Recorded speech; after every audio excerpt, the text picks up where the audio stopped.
Welcome back, you giggling gals. Time to gallivate your way through Calandra. We're just about halfway through our deep dive of Shield of Sparrows by Devney Fairy.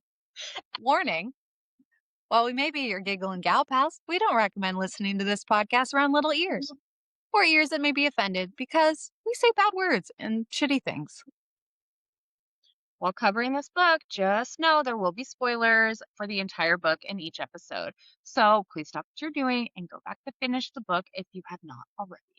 A reminder that thoughts, feelings, theories, and just things we say can evolve, change, or be debunked, or just be completely off the rails. Regardless, it's all for fun and it's not that deep. I have a fuck, marry, kill for you. Ooh, okay. I love Okay, essentially like B players. Okay, so we have Xavier from Shield of Sparrows, Adian from Throne of Glass, and Azrael from Akatar. Fuck, marry, kill. Okay, so I am marrying Az, no question. I am fucking Xavier baby, and I'm killing Adian because I can't fucking stand him. I love him, but at the same time, he is such a whiny bitch. And what he did to Lysandra, like, No, he's got whiny bitch energy. I'm into it, and he's a blonde. I feel like he's just almost to a Kale level for me, but not quite. Okay, so Adian, Kale, or we'll do Dane. Fuck, marry, kill. You can marry Dane. Yeah. Eyes on me, Dane. And then I guess I'm gonna kill Adian. What was the last? Who was my last? Because I'm fucking them. I think I said Kale. Oh God. Oh shit. Yeah. No, I'm killing Kale, and I guess I'm just fucking Adian. Marrying Dane. Marrying Dane. I am fucking Kale, just for the fuck it list. And then I'm killing Adian again. Is it? Yep. BW or AW? Great. Before wheelchair or after wheelchair? I'll do both, just for each Bucket list, you gotta hit the different buckets. Gotta hit those different buckets, you know? Solid start. Welcome, everybody. Once again, we are an educational podcast. Let's relax those shoulders, unclench those jaws, and begin our journey. Clench those clams if you want. Fine, I will. The whole episode. Get it, girl. I'm just going for it.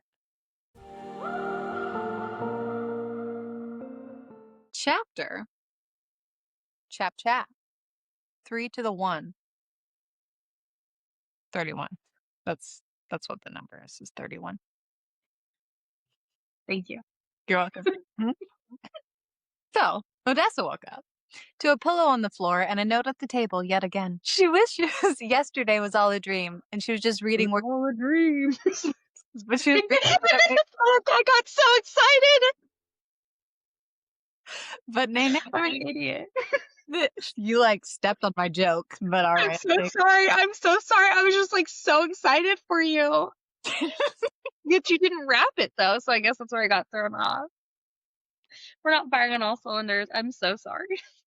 Good Lord, we're not even through one chapter or one paragraph. Actually, I didn't even get through 2 sentences. This is what's happening. So it begins the chapter 1 curse. All aboard. So the icky green blood was proof that it was real. She walked outside and saw Big Calf, who gave her a hug. They chit-chatted, and then Calf gave her the secret society bow, which we now know means I wish you a safe journey. The Guardian pulled up and gave Big Calf a hug, which shocked the hell out of Odessa. She didn't think he seemed like the hugging type. Relatable. Really, every time we hug, it's the most awkward moment. Yeah. I'm not. Big Cat saying she's strong like you when talking about her friend with Benny's. Odessa keeps being told she's strong, but clearly she's got some imposter syndrome by like not believing it. Yeah. Yeah, because let's see, Margot said it, Big Cass said it. What are they seeing in this Odessa? She's so strong. Maybe she's got a colored aura that we can't see.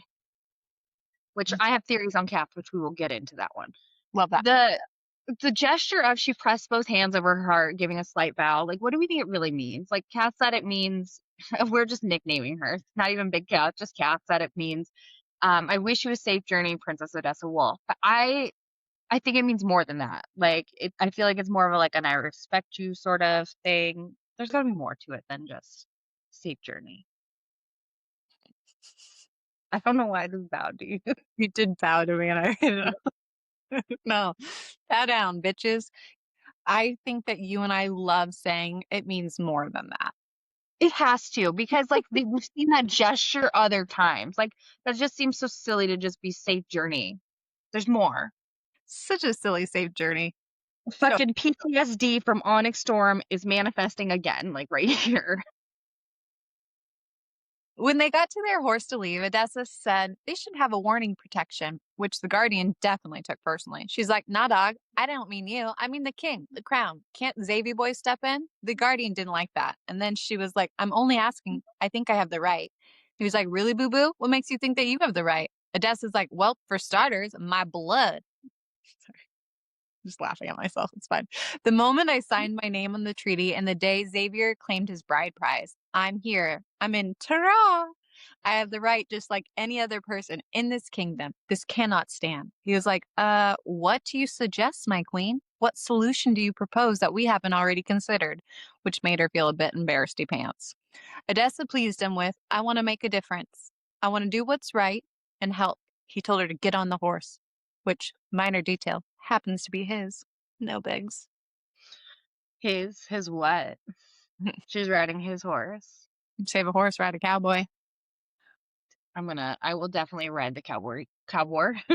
Cowboy? Is that like a whorish cowboy? Is that what a cowboy is? Tell me. You know, I don't know. I was just going for the Guardian. I'd ride that. Okay. So, Who's in heat? I don't know. We've done 3 fuck Mary kills already this. So, we're on one. Somebody's gonna be calling our husbands like, God, take care of these women. I'll make a call. All right, guys, I'm going to get serious for a little bit. If that's okay with you. I have some theories. I'm ready, Spaghetti, to hear these theories. Theory time. So they mention of gods. Odessa hoped that all of those that were lost were in Arabella's shade, which is the god of love. She tells us that there are those in Calandra that don't worship the gods. They don't believe in the six or their shades. They believed our bodies returned to the earth as dust, that we simply ceased. So it's basically like when you die, nothing happens, right, Kai? You know, an angel once said that to me. I'm sure A best friend of mine. What a lovely friend. You should keep her around. But only for 4 years. There's a timeline. And then there are those who believe our souls are reborn, that for every life lost, another was created. That somewhere in this realm, Soraya's soul was breathing anew. I'm mentioning this because I think there's another instance where you could scan right by while reading and think nothing of it. But no, I don't think this is a throwaway line. My theory is Odessa's mom was one of the gods who reincarnated into her mother, which is why the freaky monsters are all drawn to her. She's a part of her creation, her mother, like Kalzdalek. Like I mentioned in a previous episode, Lissa in Greek mythology was the goddess of rage and madness and is related to the word rabir, which is a less common word for rabies. Stay with me here. Lissa in mythology is referred to as the daughter of Nyx, night, a darker shade, perhaps? Just a little food for thought. I will come back to this in a couple chapters. Just put that in your back pocket. I'm excited for when you come back to this, so don't go anywhere, guys. Stay tuned. That was just a little prep for what's to come. Back to the chaps. So, Odessa asked G Baby if he believes in the gods, and he says, what you all call gifts, I call a curse. Yes, I believe in the gods. I believe they watch us from their precious shades, and I believe they're vindictive, manipulative bastards intent on torturing us from their thrones. I don't know. The way he speaks about the gods makes me believe he is speaking from like a first-hand basis. With so much hate and malice when he speaks about them, the Guardian has to know something we don't. I bet they're looking down from that tall ass mountain in Tara. I think you may be right. I'm obsessed with it, and I mention it again later in this episode. I read it. Odessa makes the observation that they aren't going to tree out, and the Guardian lets her know that they're going to Elder because that's where Xavi baby is, which oddly enough makes her stomach twist. He told her to rest, but she said no. JK, she fell asleep on the wrong man. So this is just a little note. We come back to this later, but the Guardian says the pack from yesterday, is that the normal size? Or that's what Odessa says. No, it was larger. That's what she said. Usually bear wolves travel in packs of 3 or 4. So just, we come back to this. They group up. It sounds like they group up. The more equal that they get.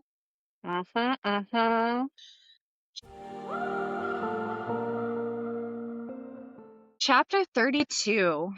Odessa wakes up from her nice rest, nestled up in the Guardian space after having a dream where her bitch sister had a knife at her neck. Thank the God she woke up to a better scene. It was the Guardian's special spot. He says, when I was a boy, my mother brought me here for the first time. She made me sit beside her for an hour, even though all I wanted to do was chase around and hunt for berries. At the time, it felt like a punishment.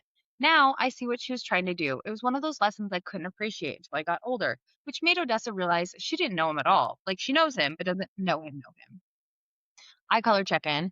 Odessa's thinking 100 questions about the Guardian, like what's his mom's situation, sibling sitch, etc. Odessa describes his eyes like this. The Guardian stared into the distance, his eyes a different shade of green. This was a new color, not the vivid emerald I'd seen countless times when he was in a mood to tease me mercilessly. No, this is a deeper shade of hunter, the color of Turin forests. And I not obviously, but I definitely think that the forest color is love. I could see that. Or like at peace, maybe even like his home, because it's like the same color as the forest. Like I feel like that. Those definitely go hand in hand. Yeah, I think they're yeah, I agree. We're on the same page. I was agreeing with you. I just have one little. What do you think that Devney's reasoning for bringing up that dream was? Like, what was the? Why is she using that? Is it to like show us that there's starting to be even more cracks in Odessa's mind for the family? Like, what do you think it is? Maybe it's just like a reminder to her, like it's help pushing her towards being like a Turin. Right. Do they call themselves Quentins? Yeah, they do. Okay. Yeah, I was like thinking it doesn't matter. Yeah, I was spelling it in my mind wrong. Shocking. But I think it was just like her mind pushing her towards essentially the Guardian. Yeah, like something inside of her. Yeah. Subconsciously, it was like they're not actually safe. These guys are. Yeah. Okay. And yeah, to have that dream and then to wake up to like this serene sight with the Guardian, it's like something is rearranging inside of her. Totally agree. On a molecular level. Boom, bitch. When Odessa is balls deep into staring at him, he finally meets her gaze. The sexual tension is really out of simmer now. Odessa didn't want to move. She felt a tether between them, but they were too close for a little smooch, so Odessa had to turn shit awkward by saying, I hate you. And the Guardian said, yes, you do. Don't forget. Now it's time for them to continue on their journey, but surprisingly, Odessa thanks him for bringing her there. So Odessa says she can feel a tether between them. That tether has totally been there this entire time. She's just now choosing to acknowledge it. Our Starburst free friends are meant to be, like written in the shades, sort of meant to be.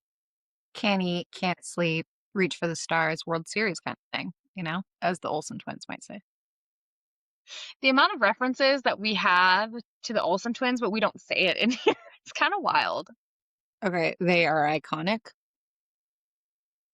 And that's all I have to say about that. I'm not going to fight you on that. I agree. Thank you. Her I hate you when she says it to him, it's such of a term such a term of endearment for the Guardian. But like, wait a fucking minute. Is this why you tell me that you hate me all the time? Don't give away my secrets. Oh, okay. When they arrived at the fortress, Odessa was ready, but not. She forgot she was a celebrity because there were all sorts of whispers. That's the Guardian. He's here. The Guardian, the Guardian, the Guardian. When Odessa attempts to get off the horse, she almost eats shit, but the Guardian catches her. That's when the whispers start about her. Who is she? Do you know her? Who's that riding with the Guardian? Odessa starts taking in her surroundings and sees Elder's different crutch protections, spikes on the roofs, holes in the ground for huge spikes for the crux so they can't land. The Guardian told her that she can explore tomorrow if she can stay within the walls of the fortress. They arrive at a house with a wolf on the wall. She assumes it's Xavier's house. Inside, she sees a bedroom that has her stuff in it. She realizes she's not going back to Trio, and the Guardian confirms and tells her that Brielle and that bitch Jocelyn will stay in Trio for now. I literally have to say it fast or I will fuck the word up. That's fair. Get it. When he starts walking away, Odessa grabs his wrist. He's like, bitch, what? She didn't know what to say. All she knew was that she wasn't ready for him to leave. He ends up apologizing to her because even if he didn't hurt her, he could have. His hand lifted to a curl at her temple, tracing the spiral with a fingertip and said, you don't have to hide who you are, Cross. Not here. He then gets weird and eases out of her grip and then pieces out. With that, Odessa empties her shitty hair dye out the bedroom window. When the Guardian says, you don't have to hide who you are, Cross, not here, that's a fucking double meaning, right? Like, Odessa's hiding something from all of us readers. I think so. And then her throwing out the hair dye reminds me of a Now and Then when Roberta kisses Devon Sawa, and then they're like, Roberta stopped taping her boobs that day. It's the same energy. I need to buy that movie so I can watch it because we keep talking about it and it popped up on Instagram. Like, it needs to be watched. I know it did. I saw it on Instagram multiple times where it was like, I want my kids to have a Now and Then summer. I'm like, yes, Yeah. I want a Now and Then summer. Yeah, like I want to be riding on bikes and Yes. like going to graveyards and stuff like that with my friends. Okay, but that soundtrack, superb. Okay, I'm buying it as soon as we're done with the podcast. Perfect. So our girl has it bad. She says, she thinks, I gave myself a few moments to breathe, to close my eyes and savor the scent of him lingering in the air. It would be gone by morning, and if I had to guess, so would he. It was for the best. It was better this way. I repeated those lies over and over and over as I unpacked my trunks, as I settled into this new home. The sexual tension started to fucking boil, and the Guardian couldn't take the heat, so he got out of the kitchen. True. He wasn't ready for the honest talk that needed to happen there. I am ready. I am DTF for them. I know. Same season. The sexual tension is fucking killing me. So some people said like they felt like the romance portion was rushed in this book. I saw like some haterades doing that. I'm like, what are you talking about? It's all here. It's such a it is a little bit of a slow build for the sexual tension, but like it's fucking there the entire time. Or like I'm just a whore in heat all the time. Well, I also think we're just attracted to assholes. So we pick up on asshole energy when it is being flirty, and not everyone is, you know? That's a valid point. Like not everyone finds that as flirting. They sometimes just think they're being assholes. Like, no. No, that's how it's our term of endearment. So we speak asshole. So we get it. That makes more sense. Like I relate to this book so much and I get it now. Thank you. Mm-hmm. Chapter 33. Odessa's wake-up call was consistent taps from our little Eva girl, Odessa's new BFF. Today, they're going to explore after yesterday's disastrous hide-and-seek. We learned a bit about Elder and its vibe and how Xavier Boy's house takes up the whole street. We also learned that E-Baby is a bit of a rascal, always getting into trouble. E tells her that Luella was in the dungeons, and Odessa's like, dungeons, you say? Books in the dungeons? Show me. So, Evangeline Eye School. She has sparkling blue eyes with a blue starburst, which is from Ozark. Just a little tid for your bit. Thank you. You're welcome. Also, sometimes I'm really not sure if we're in our 80s or mid 30s because we use gal frequently. Like your use of rascal here, our lower back pain, like our age is unclear at this point. Age is nothing but a number, is what Aaliyah told me, which now we know that's an inappropriate song due to the fact that she was married to R. Kelly. Also, she probably shouldn't have been saying that based on the whole R. Kelly situation. Yeah, considering she was like 14. So yeah. Bad reference. Great documentary on Lifetime. Thanks, guys. Educational, just we're suggesting educational things for you to watch. Mm-hmm. I also feel like the Guardian owes a big thanks to Baby E. Like she filled a hole in Odessa's heart and really helped to win Odessa over. Odessa thinks like I needed Baby E's knocking, like I needed Arthy's hugs when I lived in Roslo. She was filling the hole in my heart, the place where I'd always kept family. This girl's smile had become the best part of my day. Returning her to Luella for lunch and afternoon lessons was the worst. That little bond is special. It's a little bit of a trauma bond since they were both dumped and elder, but it's a bond nonetheless that won her over. I agree, and I feel like Arthi was definitely her like, the only love she had in her family, like, actual love because he was still pure, he hadn't been ruined by her dad or Margot and May, and it's just nice to feel loved. It says, like, she was filling the hole in my heart, the place where I'd always kept Yeah, family. And it was Arthy's hugs yeah, that were like, that would make her happy. Like, her only family she knows is a younger sibling. and just that one even when she talked about May that she said she loved her, it just more felt like it was comfortable, like, it just familiarity, it wasn't love, because May's a bit. Loves her because she has to, because that's her family, not because, like, that's her family. Her, I know. Fast and Furious family. Thank you Her for that. chosen family. Thanks for that, really appreciate it. E-Baby takes her to the dungeons, which end up being a cave. She tells her that the bad guys go on one side and she can't go there. And then Luella keeps her special books on the other side. Now I'm just like, what if it's porn? God porn. Her special books with her trinkets. They get there and see stacks and stacks of books, plus they see carved figurines of the gods' medallions with various emblems. Luella notices E and tells her she isn't allowed without an adult, and surprise, surprise, Big Calf is there. Big Calf starts asking her about the books she let her borrow and asks if she liked them.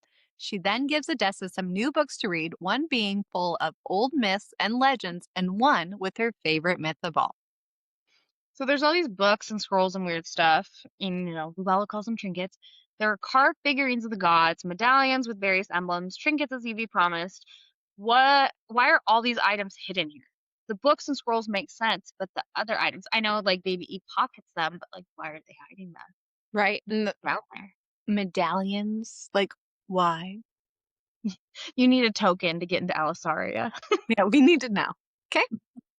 I'm gonna I'm gonna let you take it away because I'm really excited for you to speak. I don't think I'll ever say that again. I was like, wow, that doesn't happen very often. You hear me speak way too often. So I just want you guys to know when I was writing the chaps in here, I wrote sound alarm. And then I went, wee, wee, wee, which is from Lil Wayne, just so you know. This Like, one. God. Officer. Okay. So Kath tells her about her favorite myth. It's about a woman named Sora who sailed across the horizon. She was gone for hundreds of years. When she returned to Calandria, she brought with her creatures and animals our realm has never seen. Some believe that this is where our monsters came from. Not the new gods, but a god we've never known, a god more powerful than any other. Sora, meaning in Japanese, it means sky or heaven. Sora is Odessa's mom. I'm absolutely fucking convinced of it. It's my canon. But from what we know of Odessa, the girl and her love of flying, or talking about it anyways, also with her name meaning long journey, and then Sora, her potential mom, being gone for 100 years, she is that bitch, the god who brought all these mysterious monsters, which is why the monsters are drawn to her. Holy fucking airball, I'm convinced. I think we're gonna continue to build on this because my brain's starting to do this. Mm-hmm. I'm 100% behind what you're saying. Victory. I love this. Why else would this be in here?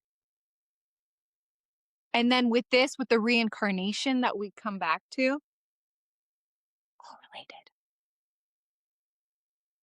I feel like, so what I'm about to say about Kat totally ties in. Like, what if she is a god from another world or whatever, trying to bring these together? So, but Okay. how does the path keep popping up at the right times? Like when King Ramsay showed up and burned books in Ashmore. Now it's like she's a little guardian of Odessa, pushing her in the direction of information that can shape her future. She says, the king hasn't discovered this hideaway yet. I'm certain when he does, all of these will go. It feels urgent in a way to absorb it all while we have the chance. It seems like a very pointed thing to say to Odessa. So I feel like, she's mentioning gods and like all these myths, as in like I don't know, maybe Cath's not even real. Maybe. Or like a reincarnated, like was Sora's like right hand woman.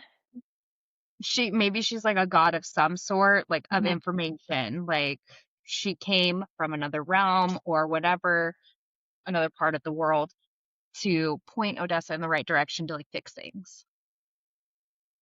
This whole crater situation. I know. I know. I didn't even really dive deep into that, like, because my brain's not quite ready for the crater situation. So this will tie it. Yeah. Cath will tie in more. Stay tuned. But you are on board so far with the Sora. Yeah, and it's about to build more.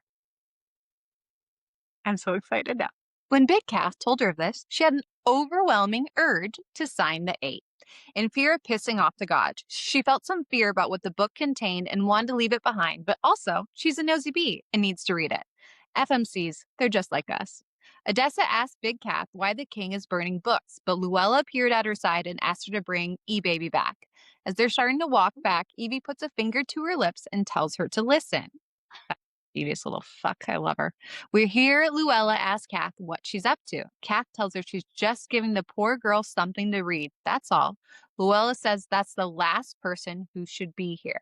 Luella mentions, of course, she should have known Evie would have followed her. Kath says she's too much like her mother. Luella says if she finds out, there will be hell to pay, and I have paid enough. Dropping Eve's time was over, so they headed back. I'm setting you up. Why do you think Luella said Odessa is the last person that should be down there? All right, go back to what I said. Big Cath popping up at the right times. Luella says, "Don't play coy with me." Cathlin, full names her. "I've known you my entire life. You're up to something." And Catherine responds, "They're books, Lou. I'm giving that poor girl something to read. That's all." And then she says, "She's too much like her mother," Catherine said. My first read, I thought they meant baby E. I think she means Odessa's mother. So that's why she's pointing her in the direction of these myths, which ties our theories together.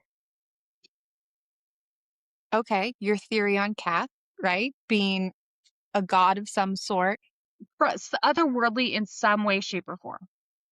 kind of mischievous, up to something. You mean like farious? Yeah. Once they got back, Xavier Boy made an appearance. Odessa's feeling all types of self-loathing because her husband isn't the one she's longing to see. It's that pesky yet sexy guardian. Xavier is Captain Obvious and noticed her hair is no longer red. E-Baby says she's prettier with red, and he agreed. He asked her to join them for dinner tonight, and as she's walking towards her door, she stops because the guardian with emerald green eyes is there. Just need to mention, clean-shaven, and of course, he has an extremely chiseled jaw. He tossed a sword at her, but our girl was a little distracted by his hotness. She's like, why? And he's like, my queen demanded a sword, Avi. Time to go. Train, sweet cheeks. For some strange reason, training gave her butterflies. Weird. Okay, the Guardian says, "My queen demanded a sword," and I don't think that's the sword that was on her mind. Me either. I think it was more of a softer sword. I just pictured and how to lose guy in 10 days. Little big, little big. I don't know. We'll find out. But really. Big. Also, so once again, going back to this, like, why mention Farius, Baby E's favorite god, and that you're not supposed to have favorites? Something to stick in your back pocket. The mention of Farius with Cath, all of this. Something bigger is at play here. We're building. We're building, folks.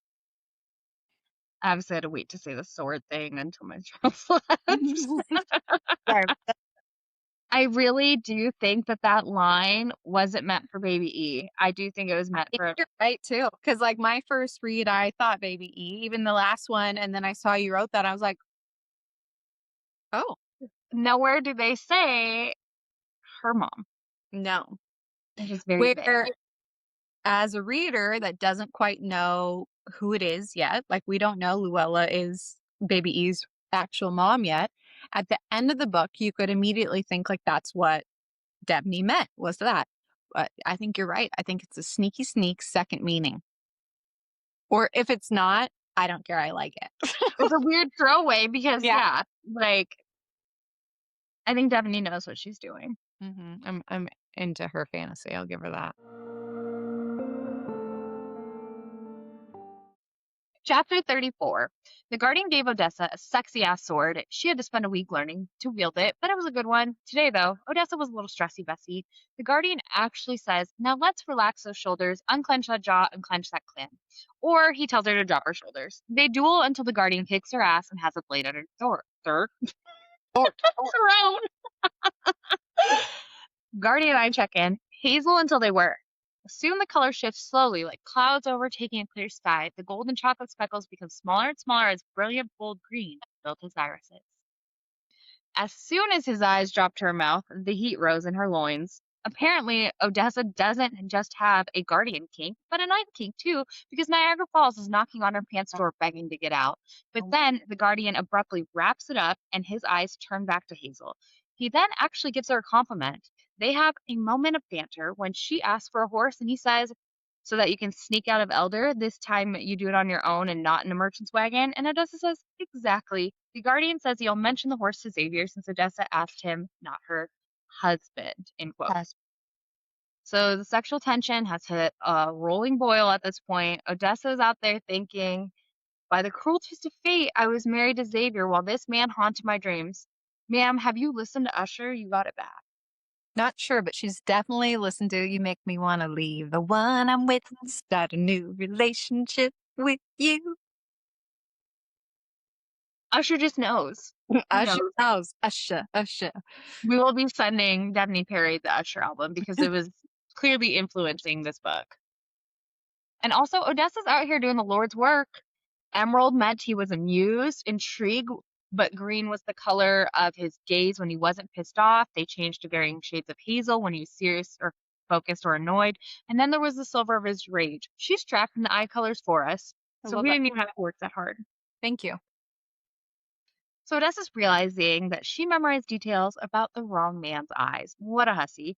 She takes her time walking back to her crib and gets deep in thought. Things like how no one knew who she was and how that's pretty cool. The people seem pretty cool too. She started to worry if dear old dad lied and he planned on starting a war. She didn't want to have a sad dad for her not listening, but she is vibing with the turns. She was stuck. Once again, she was wondering if the word Alessaria was taboo and Death Eaters would show up at the next mention of at the super secret city. The question we're all asking at this point in this book is, what if Alessaria didn't exist? Mentally comparing what she knew, it would track to not exist. She decided she would no longer mention the A word. No city, no failure. She wins. When she was about to turn onto the road to her house, she heard a scream and went for the noise. So what's your current guess on Alessaria? My gut tells me it has something to do with those tall ass mountains that I won't shut up about. And there's something special that you have to do to get there. Those mountains, I don't know why. Like my gut instinct says like they have to do with each other. What's your thoughts? I would probably say that that is where the gods are. That's like almost like a portal to the gods. If you want to have it be tall ass mountains, we can have it be tall ass mountains. Well, there is tall ass mountains that they mention. I know that. I know. I meant like the. Like I said, is there a fair way to have it? But I definitely think that's where the gods are, or like magic.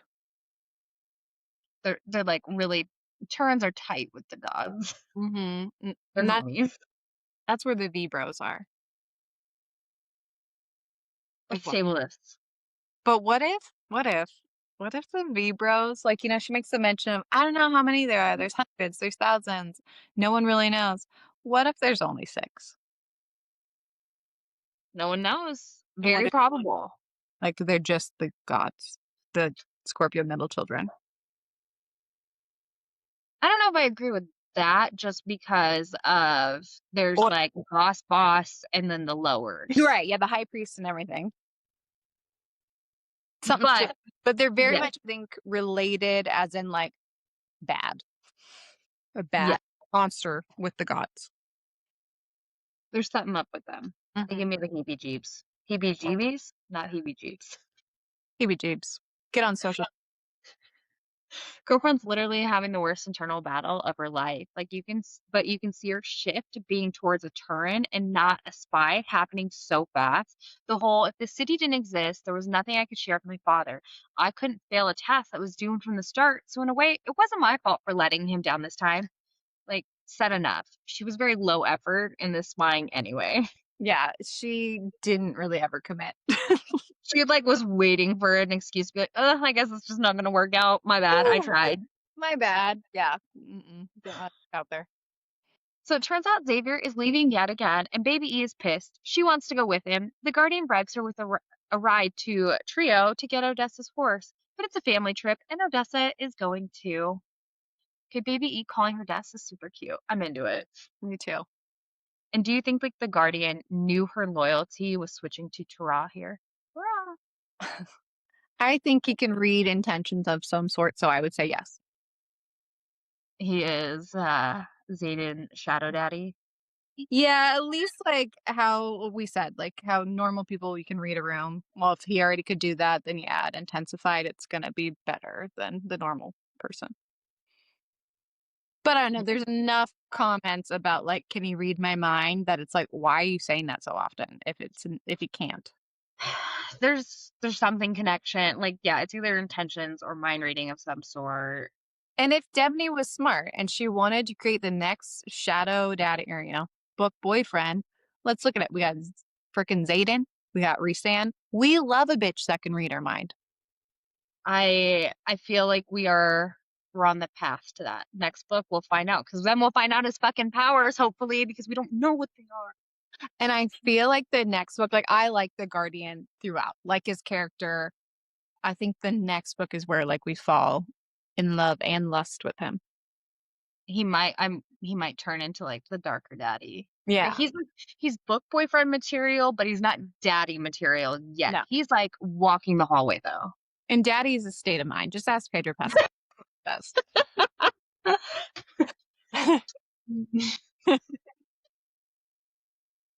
I have nothing for that. Anything that was in my brain just gone because you're right. But you agree. I do.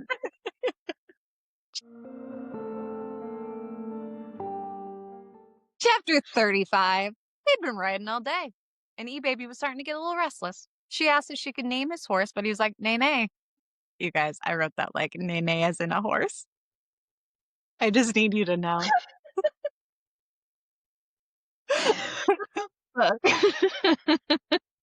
I wasn't even high. I just thought it was funny. I already named it Orinda. Orinda is apparently one of the twin moons. We learned that Orinda and Aurelia were nearly identical, except for the massive gray crater that marred Orinda's surface. The Guardian told her his horse was a twin, born a preemie on the winter solstice. Farah. His sister didn't survive, and no one expected him to either, but he thrived. A Voster priest told him it was because she had given him her spirit, like the way that Orinda gave part of herself to keep Aurelia. Yep, that's right, right? Right. According to legend, Amma and Oda had crafted the sky for a single moon. Two would be too heavy and pull at the six shades. But alas, like all their creations, everything born from Amma and Oda were a twin. Orinda didn't want to lose her own sister, so she cut away her own flesh, a crater in her heart, and sent the crater away from the stars and shades. Not so far that it vanished, but far enough that Aurelia could remain at her side for all eternity. The crater was Calandra. Calandra was born of Calandra was born of Orinda's heart. So fucking much to unpack here. I never even went back in here. I can't handle the name Orinda. It just makes me think of Sonia Morgan from the Real Housewives of New York saying to John, "What are you doing here without Dorinda?" And that's how I read Orinda every time. So it's really hard to take a horse seriously. Yeah. Nay, nay.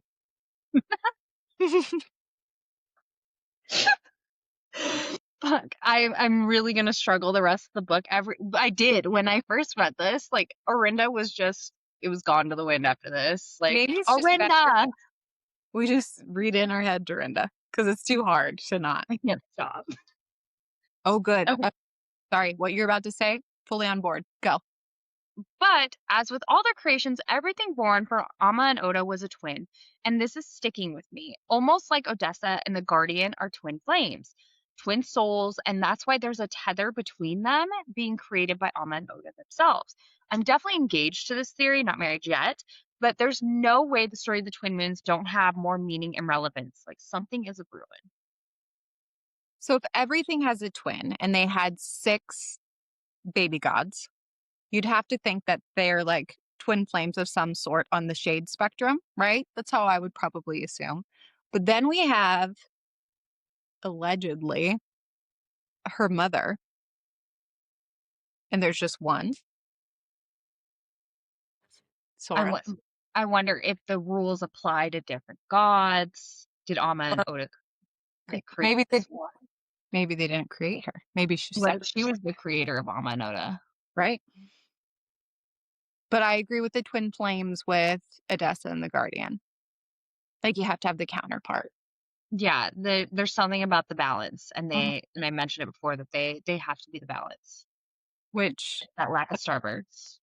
was gonna say this is so Star Wars of us, the balance of the Force, but I mean, the shoe fits. Ewok homes, the balance, the force, Clearly, she's Yeah. inspired.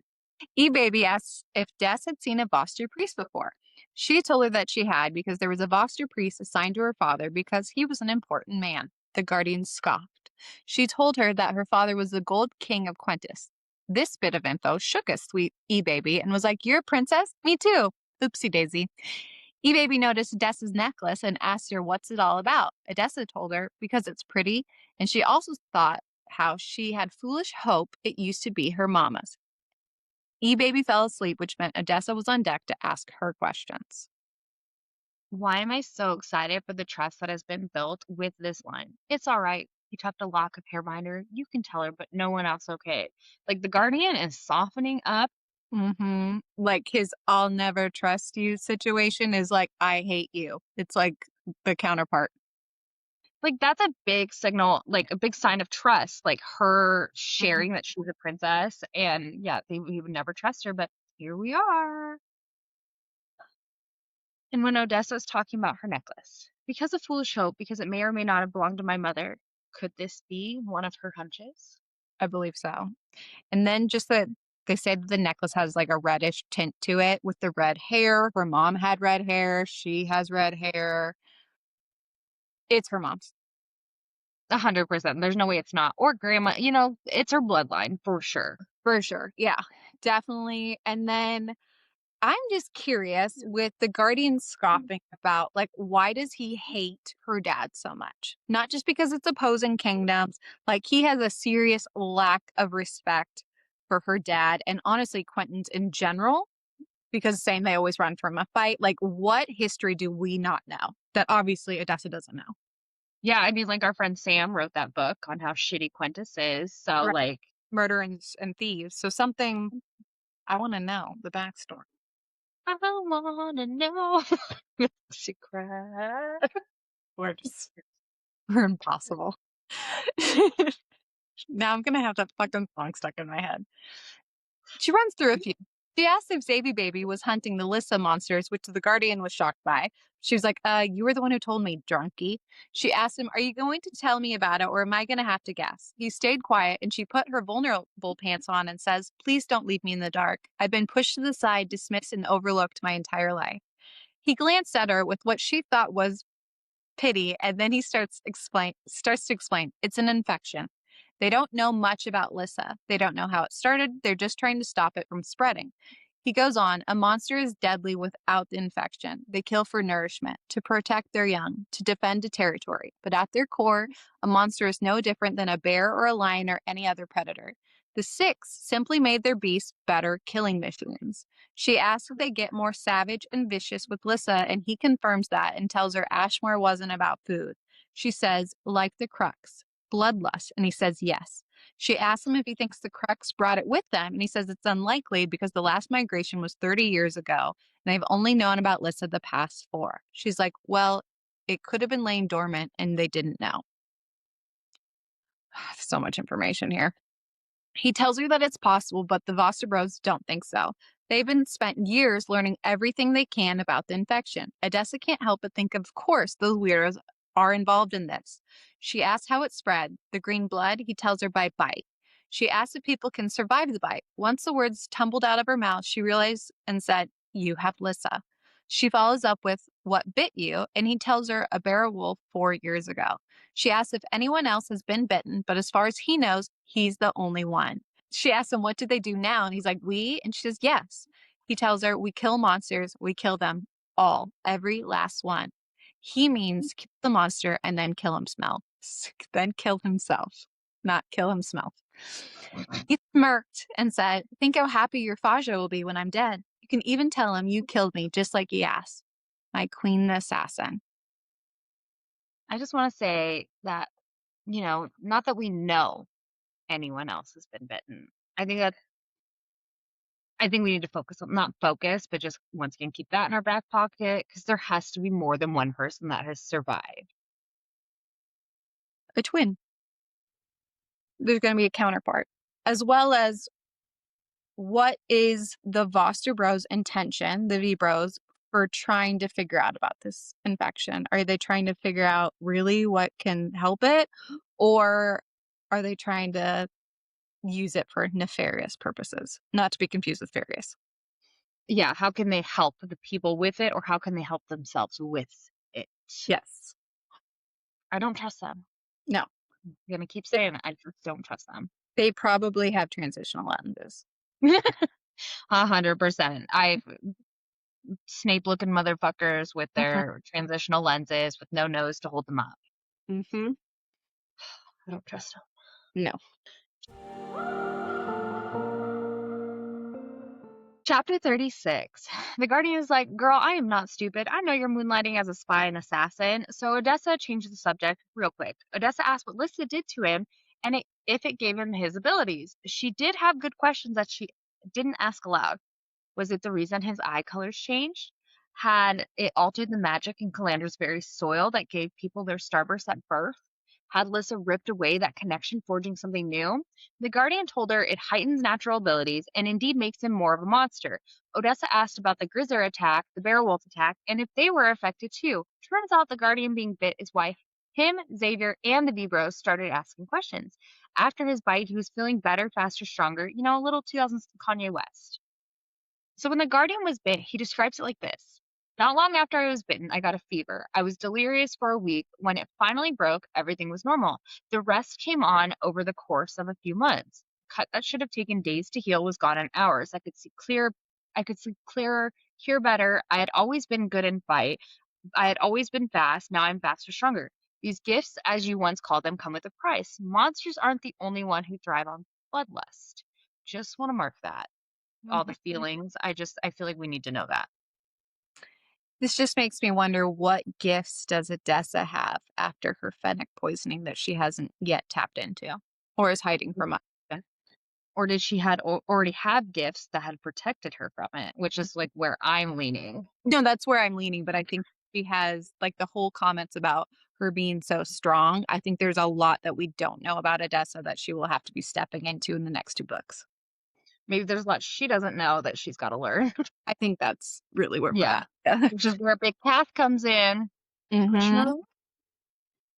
So it turns out when the Guardian goes in goblin mode, it's getting harder to get out of it.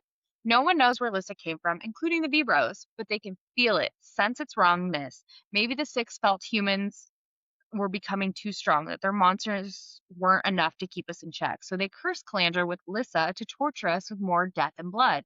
King Ramsay knows about Lissa, but isn't doing diddly darn squat about it, and there is no cure. All you can do is purge those sick puppies. The Guardian stresses that they are running out of time and that this shit is spreading faster than flu in a first grade classroom. The Crux are already vicious little bitches. Imagine those bad boys with this wild illness? Absolutely not. Then the Guardian drops a bomb that every king knows about it too, and Odessa is shook that they don't give a fuck. Not one carrot being given. The Guardian says the Shield of Sparrows prevents war, my queen. It does not require allegiance. And it just sounds a lot like King Crossing. Treaties can be broken, Odessa. Remember that in chapter 5. All those loose ass rules with their treaties. Like when I read that, I immediately went back to chapter 5. Mm-hmm. I'm with you. Thank you. Full sign. Odessa thinks about the lack of alliances with Tara. Was that because they isolated themselves over the years, or the reason they'd withdrawn from diplomatic affairs? And obviously, we're all asking, like, what's in Tara? Is it by choice that they've separated themselves, or were they forced to somehow? Like, this damn book is, like, making me ask more questions, and I have zero answers. But that would be interesting if, like, the gods forced them to, like, take a step back. or the V Bros are like, you know how narcissists try to isolate their people? What if they're Yeah. that? And I'm thinking about how he's saying that no one knows where the Alyssa came from, including the V Bros, but they can feel it, sense its wrongness.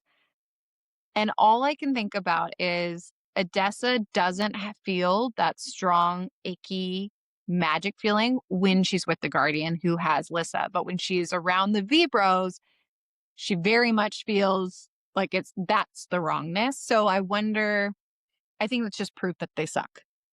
Yeah.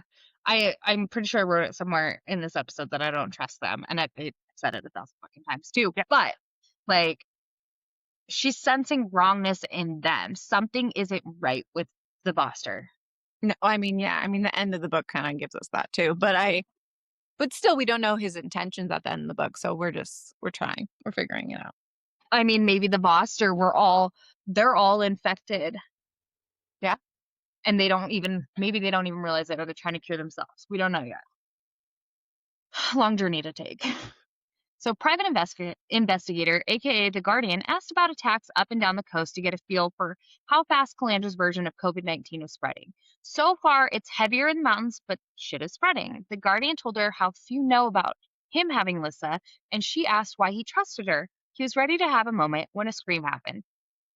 So specifically the Guardian, when having a moment with Odessa, when he looked to me, his eyes were changing, shifting from green to hazel. He opened his mouth, closed it, opened it again.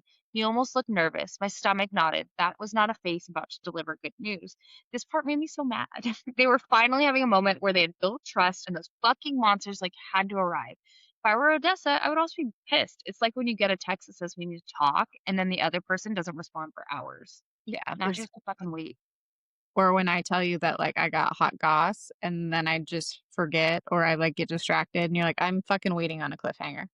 Yes, that is exactly. Maybe it was a little PTSD, and that's why I don't like that moment. It's probably my fault. My bad. This is your fault. PTSD from you. You and Onyx Storm are my worst. Thanks. Appreciate that.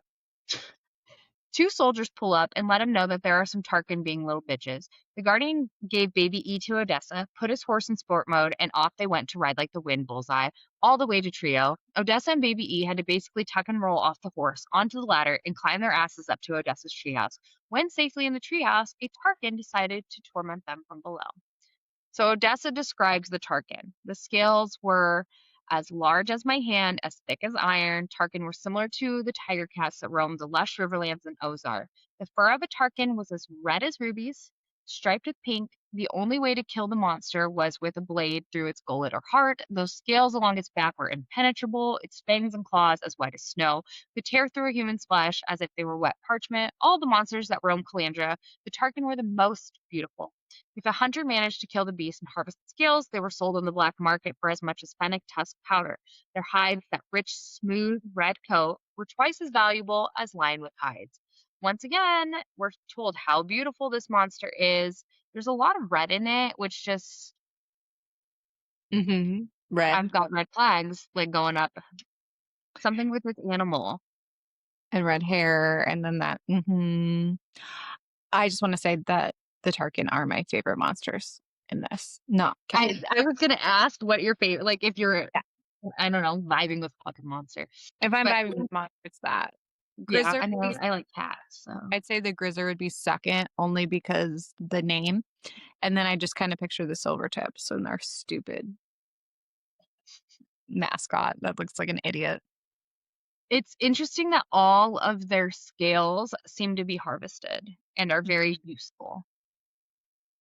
So the gods created these monsters that are like beautiful but supposed to be like keeping people in check, but they're useful to the people. Yeah. Interesting thoughts to put in the back pockets for your Yeah. kids' bits. Yeah, for your it just sounds like titties. The Tarkin decided to mosey on when Odessa heard two kids, a girl and a boy, trying to get to safety at her ladder. The wind shifted, blowing the sun to the kids at the same time as the girl stepped on a stick. Odessa hauled ass down the ladder and went to help them. The girl went up herself, but Odessa had to carry the little boy. They made it almost to the balcony when the Tarkin was hopping tree to tree, coming for them. It slammed into Odessa, making the ladder spin. The Tarkin kept shaking the ladder like the lady did in my chair when I was in the psych ward.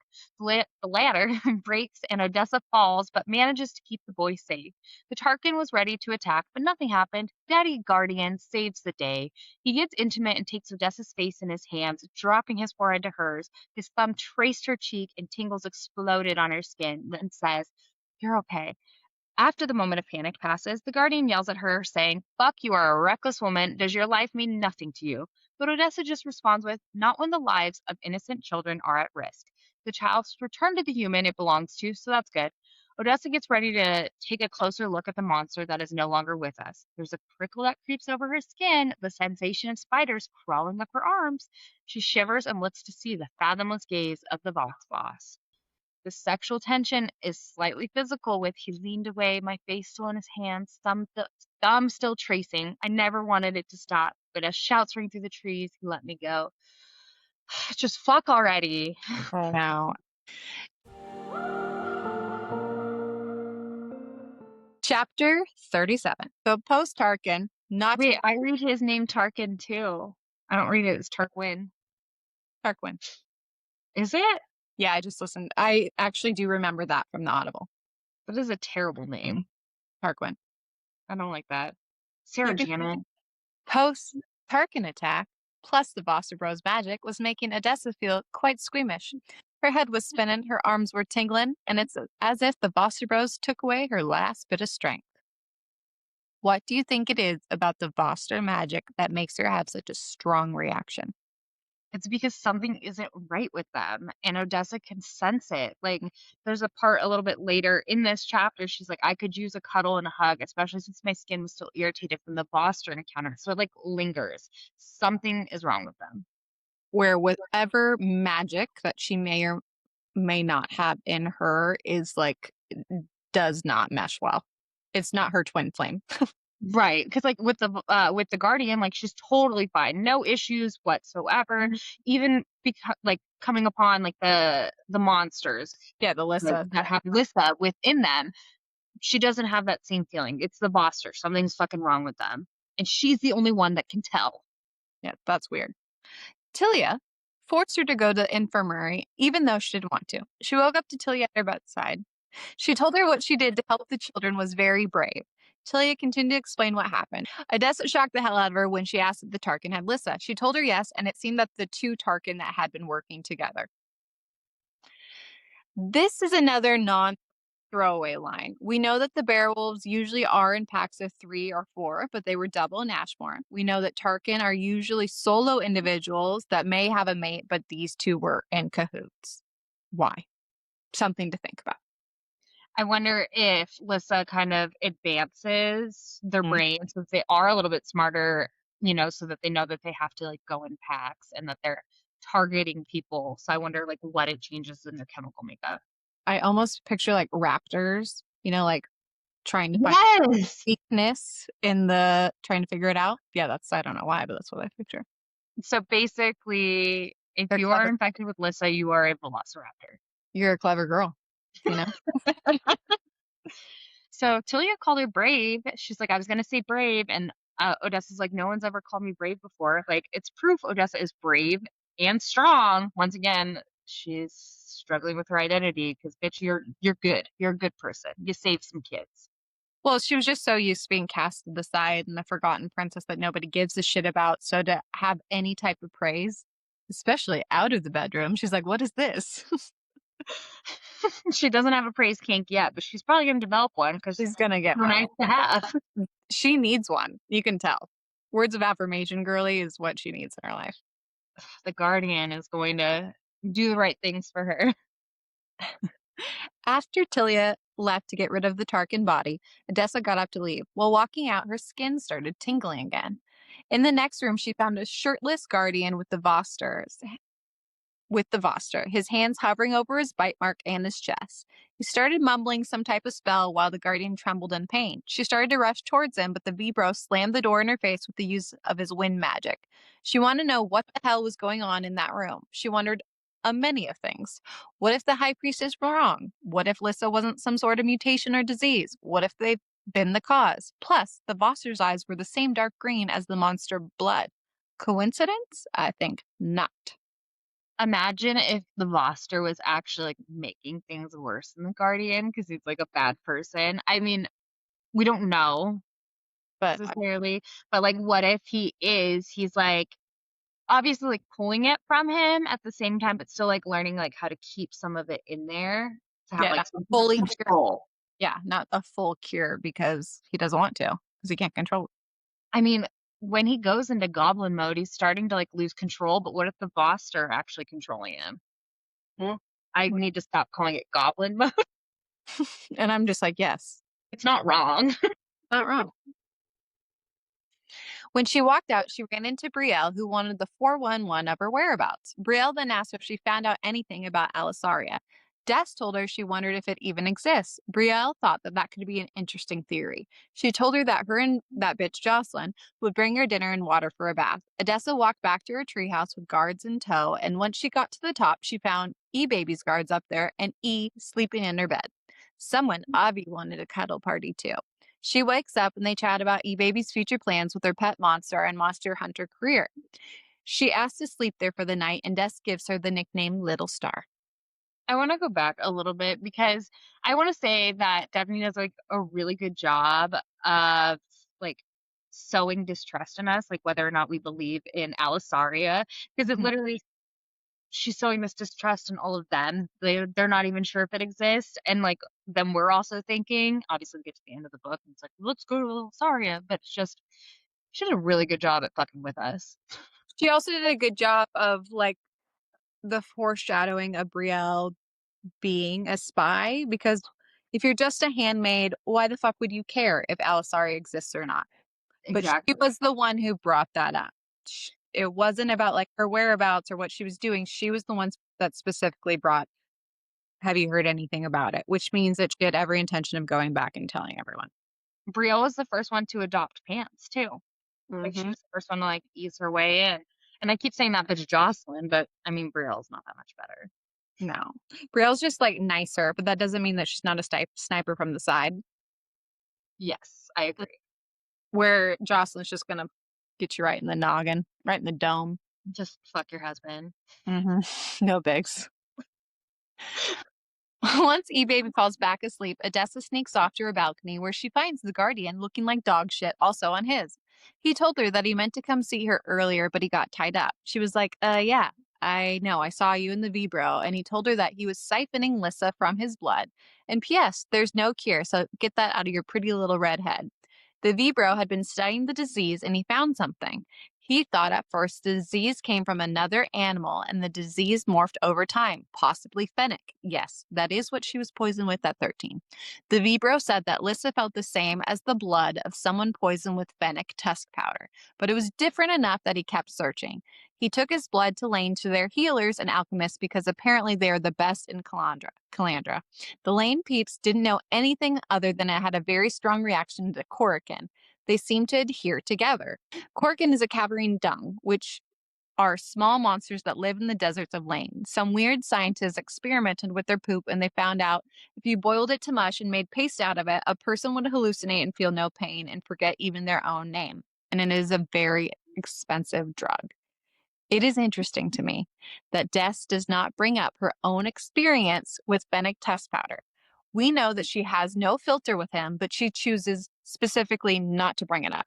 Like, hey, I was poisoned with that. I wonder if her blood is the same Z's. I feel like Odessa is intentionally keeping this info to herself. It's also really interesting that the Voster said Lissa felt the same as the blood of someone poisoned with fennec tusk powder. Mm-hmm. Maybe Odessa was never actually poisoned with it. She just, I don't know. That's just, what are the odds that their blood is similar? Because she's been poisoned with fennec, and then his is similar to it thanks to the cavern. I don't trust the Voster. Yeah. Maybe it was the Voster bros, the V bros, that gave her the fennec test powder. Yeah, because I haven't trusted him from the beginning. So once again, we didn't necessarily think it was one of like the handmaidens or whomever that had Yeah. poisoned her. It could have been a Voster. because they knew she was bigger part Yeah. of some plan, and they were trying to 86 it from life. Des wondered why Alyssa would have similarities with test powder and Corican. It sounds like alchemy, not magic. It dawns on her that someone created it. The Guardian isn't sure. She says only the Vibro have magic in Calandra. He's like, that we know of. The Guardian says he's going to punish whoever created it. Foreshadow. Odessa's like, let me help, please. And he's like, absolutely not. But she was like, you told me about it. You have to. Don't ask me to sit idly by and do nothing. He's adamant that it's too dangerous, but she presses on and says, Margot said I had a penchant for finding trouble. Well, if there's a person who created Lissa, that person is certainly trouble. Think of me like a magnet. Woo, foreshadow. Like cost alike. Hmm. She continues to make her case for helping and asking him not to shut her out. He agrees, but before she's able to duck out, he says, Odessa, wait. Thank you for saving the kidlets, and then bows and then slips into his treehouse. P.S. Her rope ladder stayed attached all night long. That trust. She switched to a Turin. Chapter 38. Tilia is beating the shit out of Odessa, and Odessa sure missed it. Odessa was watching the Guardian's cheeks clap as he walked his fine ass by. They wrap it up, and Odessa goes to catch up, but follows him, thinking she's in stealth mode, hopping from tree to tree. But turns out he knows she's there and calls her out as he's leaving the perimeter. He asked if she was going to tell him why she was creeping. She said no. She said she is there to do her Lissa assistant duties, and he is like, why do you think I am doing Lissa related shit? She's like, a hunch. And he asks if she has those often. At first, she's like, no. Then she's actually like, yeah, girl. Turns out he's going to do Lissa shit, so she is off with him.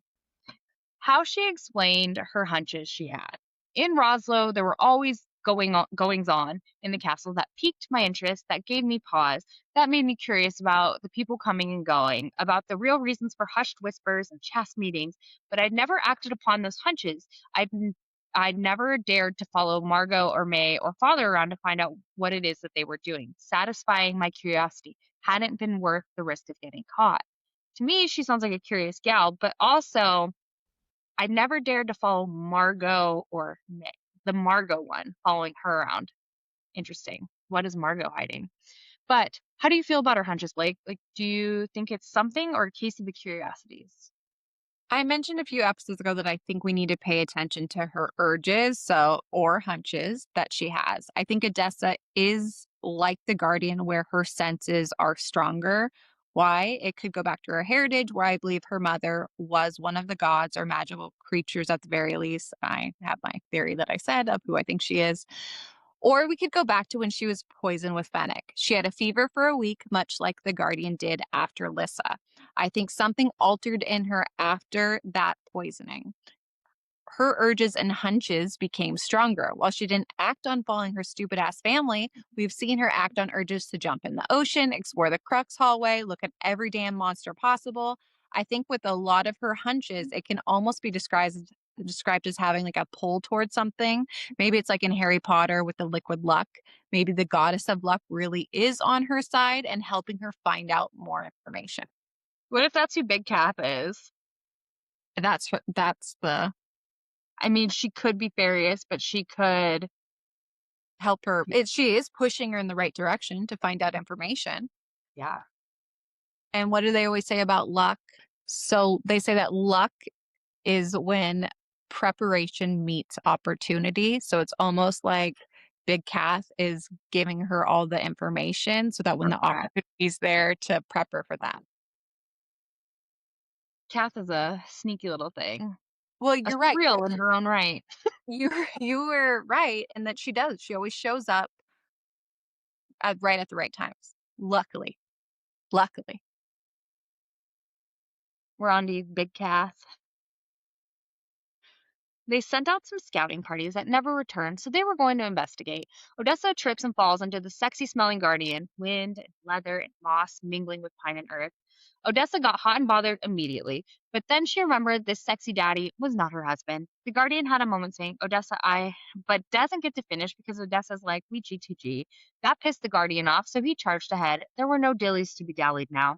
Odessa then tries to convince herself she is loyal to Quentis and not to this hot body in front of her. They reach the Tarkin den that they were looking for, which had a mom and Tarkin kidlets. Odessa was worried about the kidlets having Lissa, but the Guardian is like, that's not how it spread. And then explains he met a lady in red and she didn't catch it. Odessa gets a jelly belly and then sticks her foot in her mouth when essentially she says, you can canoodle your future wife and she will be Lissa free. Odessa had diarrhea of the mouth and couldn't stop. She then gets them back on track with the babies they are looking for. Well, they find the babies, and instantly Sarah McLaughlin's In the Arms of an Angel starts playing. They hear a whimpering, and turns out one is alive. Yay! But because Baby E said when she grows up, she wants to have a pet monster, Odessa thinks, I will do the same. The Guardian says, absolutely not. But guess who loses the battle? The Guardian, yet again, giving Odessa everything she asked for.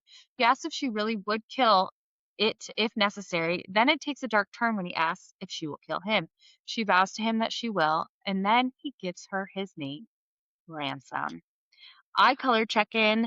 The Guardian's gaze shifted, not to the hazel I'd expected, but to that rich forest green. He loves her. Lobster. Lobsters. They are twin Uh-huh. flame lobsters, Mhm. Tomatoes on Don't my put flames and lobsters together, though. No. Well, I mean, So something thrums in her chest, something strange and familiar, something that she couldn't explain, something I just knew. Like I knew the Guardian wouldn't hurt me. Like I knew my name was Odessa. Like I knew my eyes were gold and my hair was red.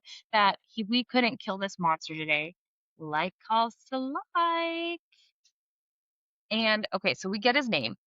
Ransom name meaning, because we love to do this.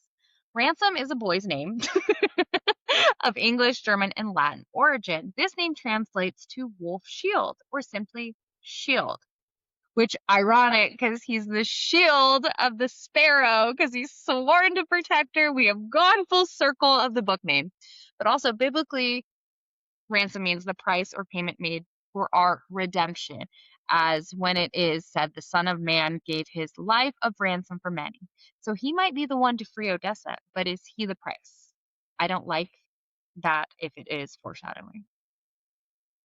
totally agree. I'm just laughing because you literally almost word for word said how I said it too. Like, Oh, little sparrow. I didn't read what you wrote. I, Okay, so we have the same brain. that's what just made me laugh because you said it almost exactly how I said it. Like, our little sparrow.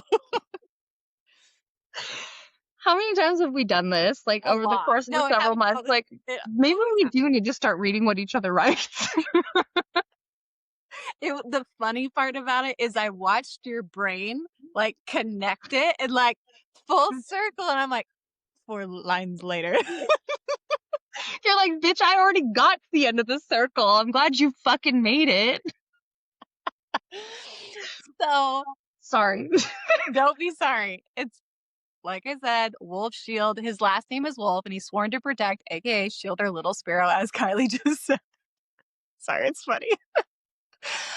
But what if it isn't so much give up his life in a physical sense and more a spiritual sense? The powers he has made it so he's had to give up his normal life, and he now has a responsibility to protect and find out how to stop that spread. Or maybe it's just Odessa that he specifically needs to protect. Like that is, he's giving up his life for her because she is the sparrow, but is like a special sparrow who soars like her mother.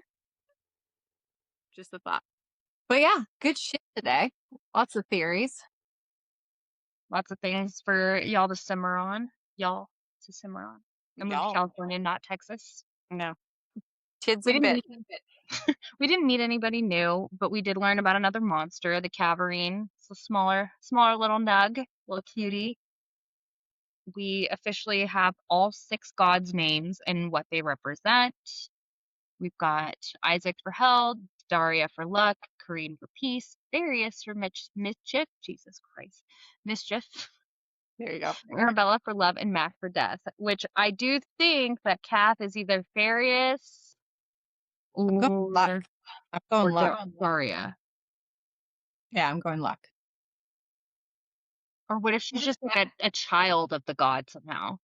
Yeah, like she's like your little messenger or something. Yeah. You know, like they always have that. Fun. So Cathlin means pure or clear. Sounds like she could be an assistant to the gods. In a lighter shade. Yes. Which would definitely be like, I would go or luck over mischief or the shade color. Yes, I think it's luck. Just something to simmer on. I mean, does she mention her lover by name at all? I No. can't remember. Just that her lover. So it's interesting that she's there, but never gives us a name of who she's actually there to see. And she doesn't want to rush something. She's shifty, but in a good way. Yeah, like chaotic good, you know? Yeah. Like If luck we're it. going on that chart. We should do a chart for the good chart for all the characters and where Yeah. they fit in. I think some of them will change multiple times, but yes, I agree. I think the Guardian may be having. I think the next book we may have like a Zayden situation. We'll have a gray moment. I'm excited. I am too. Like something bad has to happen. Yeah, and he's gonna go almost like Slade or like full He'll scorched earth. go ape shit when Odessa is trapped in a cage and has He would to like use her power. Yep. We figured out the second book. Devney, call us for details. and he's gonna and it's all gonna come back where he's like he told her the callback of you just have to open the fucking cage and she's like fine, I'll open it. Liquid luck. We figured this shit out, guys. You're welcome. We got book 2 for you. We knew this. So thanks for Mm. tuning in and joining us as we continue through the world of Calandra. We have new episodes every Wednesday. And remember, if you love the podcast, please share to your stories and tag us. Don't forget to follow us on the social medias and ops. We love it when you write the reviews. Only the good ones. All links are in our info for you giggle and gal pals. Ta-ta. Ta-ra. TTYN. G2G. Bye. Bye, baby gal.